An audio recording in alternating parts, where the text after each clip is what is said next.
Hello everyone and welcome back to my channel. I am Laibamasi and I'm back with the part 2 video of my British accent video. So if you haven't watched the part 1 yet, so do go to my channel and watch it, because in that also I have told you very important rules, okay? So let's begin today's video. In today's video, I'll be covering up the remaining rules which I didn't tell about in my last video. So first of all, I'll be starting with the pronunciation of letters. So the first pronunciation of letter will be the T letter, okay? So we'll do the third rule, and 2 rules I have done in my part 1 video. So for the pronunciation of letter T, you must know that whether we pronounce the letter T in British accent or do we not. So it's not like in all the cases we pronounce it, because there are some cases where we don't pronounce it too, okay? So now let me tell you that where you should pronounce it and where you shouldn't. So if the letter T is immediately followed by a vowel, then you should pronounce the letter T, okay? So if there's in a word letter T is there and there's a vowel next to it, or in the next word it's followed by a vowel, then you will pronounce the letter T. But if it is followed by a consonant, then you don't pronounce it, okay? So same, if there's a vowel you pronounce, and if there's a vowel you pronounce the letter T, but if there is a consonant followed, then you will not pronounce the letter T, okay? So let's take some examples. First example is throw this bottle. Throw this bottle. Okay, so I'm pronouncing the letter T over here, and it's because there's a double T over here. So there are some cases where the T is before a consonant, but because there are double T's, we do pronounce them, okay? So now the second one. Who is your favorite teacher? Who is your favorite teacher? So here I'm pronouncing the letter T because it's followed by a vowel, okay? Now the next one. He hired a hitman. He hired a hitman. So here you are seeing that letter T is there, but I'm not pronouncing the letter T because it's followed by a consonant. Okay, so in the hitman word, you can see that I'm not pronouncing the letter T. I'm just going hitman, hitman, okay? Now the last sentence. She jumps through cat flap. She jumps through cat flap.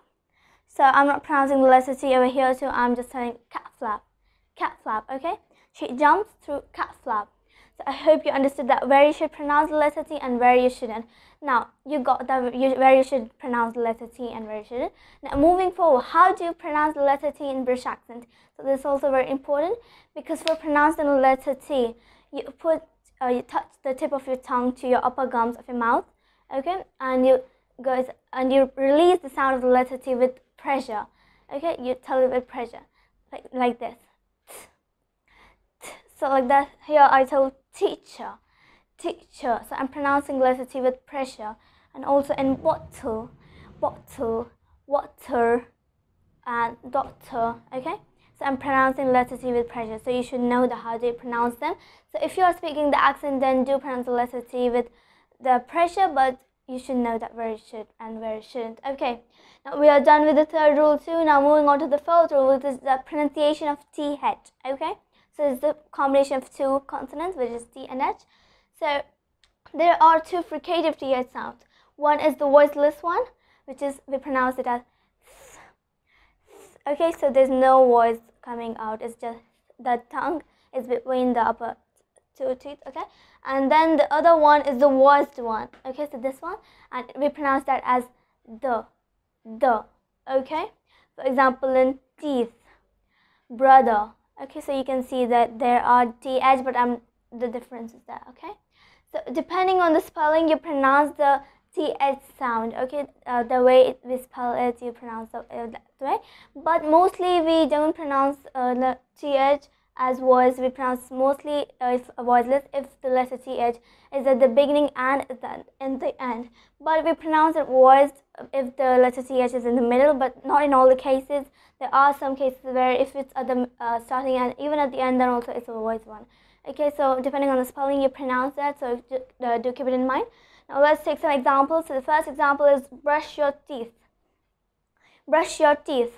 So you're seeing that I'm not pronouncing the letter TH as the. I'm pronouncing it as the voiceless one. Okay, now the next one. Thank you for helping me. Thank you for helping me. Here also it's the voiceless TH sound, okay? The third one is I have 2 brothers. I have 2 brothers. So here I'm pronouncing it the voiced TH one, okay? So depending on the words, you pronounce them.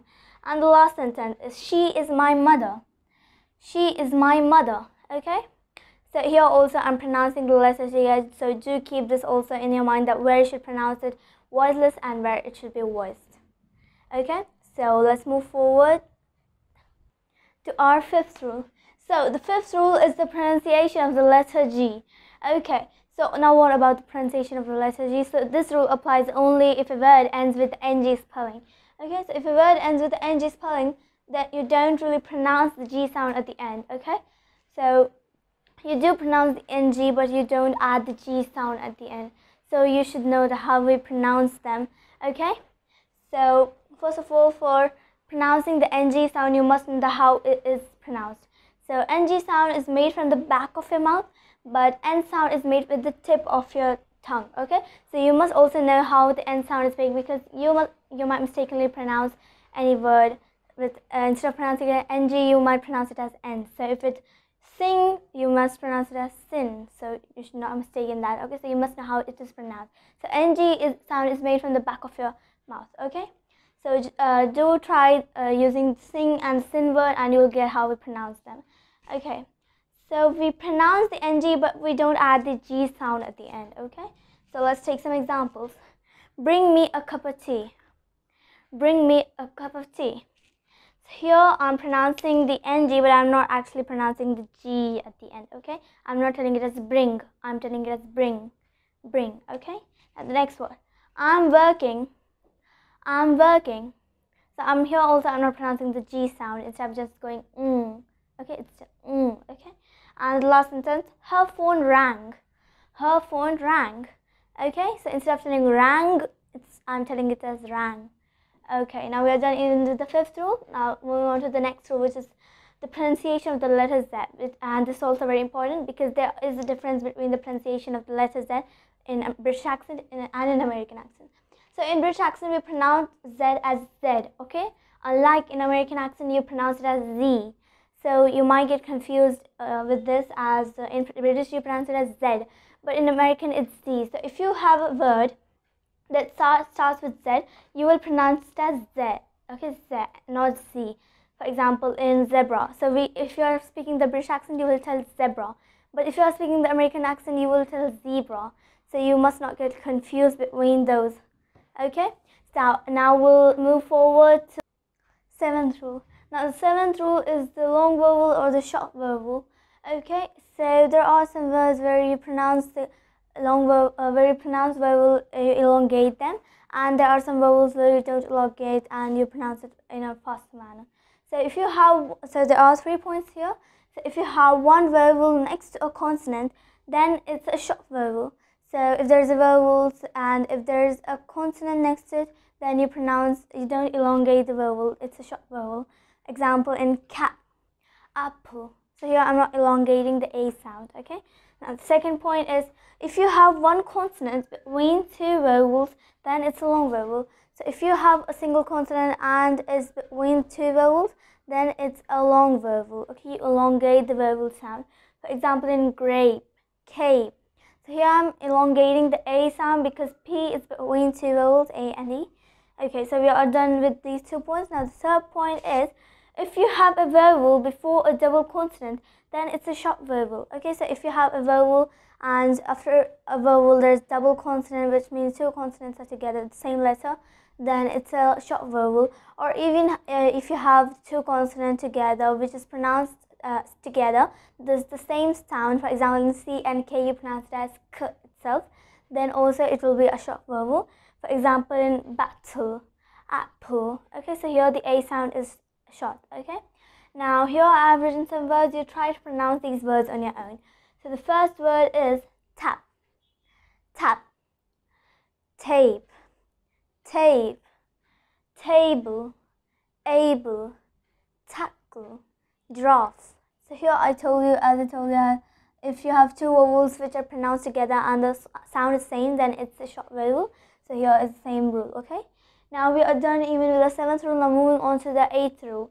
The 8th rule is also the vowel pronunciation. Okay, so here we have 5 different vowel pronunciation, and as the original we don't pronounce it the same way, there are some different ways even to pronounce it. So the first one is IR. So we don't pronounce IR as instead we pronounce it as R. Okay, or so as in shirt or girl. So here you can see this I origin and I'm pronouncing it as okay, so it's shirt, it's girl. Okay, now the next one is UE. So we don't pronounce it as ue, we pronounce it as oo. Okay, as in blue, glue, food. Okay, so how the food voice is coming one, so we pronounce it as that way. Now the third one is OI. So it's the oi. Okay, so we pronounce it as oi, as in point, avoid. Okay, so here I'm pronouncing them as oi. Now the next one is OY. So it is pronounced same as the OI. It's pronounced oi, as in boy, destroy. Okay, now the last one is ORE. So we don't pronounce it as or. Instead we pronounce it as or. Okay, as in more, explore. So just take some words and like this which has the same vowel and you pronounce it that way. So now let's move forward to our next rule. So our next rule is the stress. So here in words we stress some parts of so that we'll tell it loudly. Okay, so in a word we always stress the vowel part and never the consonant part. Okay, so if you have a word and there's vowel part and the consonant part, so you mostly stress the vowel part and never the consonant part. Not mostly, like always you stress the vowel part itself. Okay, and also a very important point that a word can have only one stress and not more than that.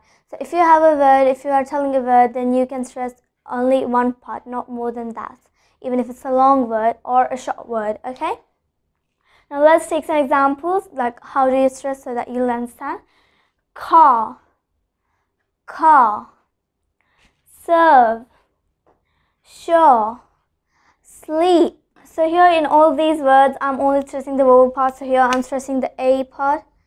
Car, serve, sure, and sleep. So here you're seeing that where I'm stressing the part. So like that, if you are telling the sentence, then always stress the vowel part. Okay, and in a word there is always one stress. Okay, now we're done with the 9th rule.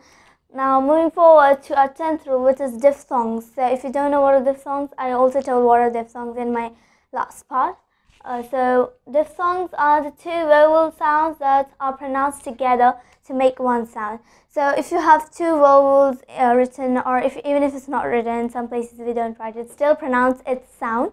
Okay, so there are two vowel sounds which combine and are pronounced together and it makes only one sound. Okay, so in total there are 8 diphthongs. So the first diphthong is the I. So we pronounce it I. It's a combination of A, the vowel A, and the vowel I. So if we pronounce it as I. For example, in cry, my, like, lime. So here I'm telling I in all these words. Okay. So the next is the A. We pronounce it as A. It's the combination of E and the I. So we pronounce it as A. Okay. For example, in bake, lay, make, break. Okay. And the third one is the O. Such as in the words go, oh, bow, no. So if you hear someone saying the British accent, then you'll see that even if there's a O sound or no, then also they pronounce it as O. Okay, so they're elongating it, they're kind of stressing it, and they go O. Okay. Now the next one is the ow. In bound, house, loud, wow. There's the ow sound. Okay. Now the fifth one is the A. So it's also similar to the second one. So fifth diphthong is also similar to the second diphthong. So we pronounce it as A. So we pronounce it as pear, chair, hair, fair. Okay. Now we are done with the fifth one. Now let's move forward to the sixth one. So the sixth one is ear. So we pronounce it as ear. Career, fear, here, near. Okay. Seventh one is oi. So it's the boy, toy, join, coy. Okay, so it's the oi sound. Okay, now the next one, the eighth one, so it's the last diphthong. So it's the it's kind of a schwa sound. Okay, in the words like fur, pure, sure, poor. Okay, so in all these words there's a sound. So we're done with all the diphthongs. So we are also done with all the rules. So that's all for today's video. I hope you found this video useful too, and also I told the 2 rules in my previous video, so do watch this video if you haven't yet, and also subscribe to my channel, like the video, and press the bell icon for the upcoming videos. And also don't forget to practice these rules every day until you are properly fluent in British accent. So just take some topics and tell some lines and record yourself, record your audio and listen to them and see whether you're able to speak the British accent or no. And I guarantee you, if you practice these rules every day, you'll be able to speak British accent fluently in just some months. Okay, so don't forget to like, subscribe and press the bell icon, and I'll soon be back with my next video in which I'll tell you about a different accent. So until then, stay safe and keep learning. Bye.